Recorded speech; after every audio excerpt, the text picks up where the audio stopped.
এই যে ভক্তি আন্দোলন চৈতন্যদেবের সময় শুরু হয়েছিল, সেই সময় সেই আন্দোলন কতটা প্রাসঙ্গিক ছিল এবং এখন ২১ শতকে এসে 21st সেঞ্চুরিতে যুগপুরুষ চৈতন্যদেবকে নিয়ে এখনকার জেনারেশন কি ভাবছেন। এখন দেখুন, যখন আমরা এসআইআর করছি তখনও কিন্তু কাস্ট সেন্সাসের কাজ হচ্ছে এবং উত্তরপ্রদেশে প্যান ইন্ডিয়ার কথা বলছে, সেখানে অনার কিলিংও চলছে।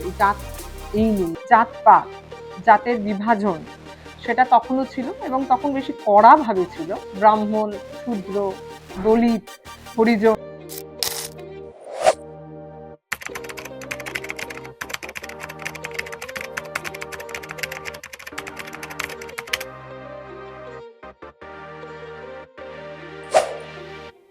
অনেকগুলো প্রশ্ন। তবে রাজনীতিতে রসবোধের কিছুটা অভাব বা বিচ্যুতি এই মুহূর্তে নিশ্চয়ই ঘটেছে। এখন যেভাবে বিভিন্ন সভায় একে অন্যের সঙ্গে যে ভাষার ব্যবহার রাজনীতিতে চলছে, সেটা তো খুব একটা রসের পরিচয় বহন করে আনছে না। সুতরাং এটা রসের উল্টো দিকে কর্কশ বিষয়টা বেশি।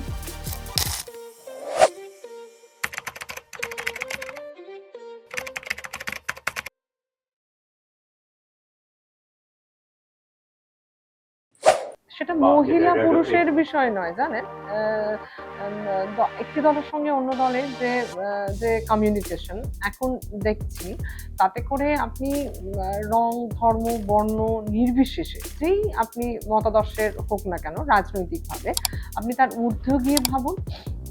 আমরা বাংলা বাস করি, আমরা বাঙালি, আমাদের সংস্কৃতি, আমাদের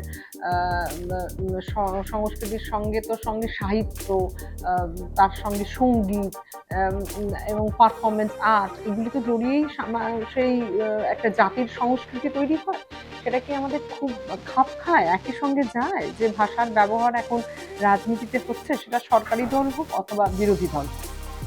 আমরা লৌহ গৌরাঙ্গর ছবি করতে গিয়ে যে ছবিটি যেভাবে প্রেজেন্ট হয়েছে, যেভাবে তৈরি হয়েছে, তার তো একটা চিন্তাধারা আপনি আগেই বললাম। আমি আপনার সেই ভাষা মানে কথার সূত্রেই বলছি যে রস বোধহয় সেই অর্থে নেই, বা রাজনীতিতে রস কোনো কালেই ছিল বলে আমার খুব ধারণা নয়, তবে সৌজন্যবোধ তো নিশ্চয়ই ছিল।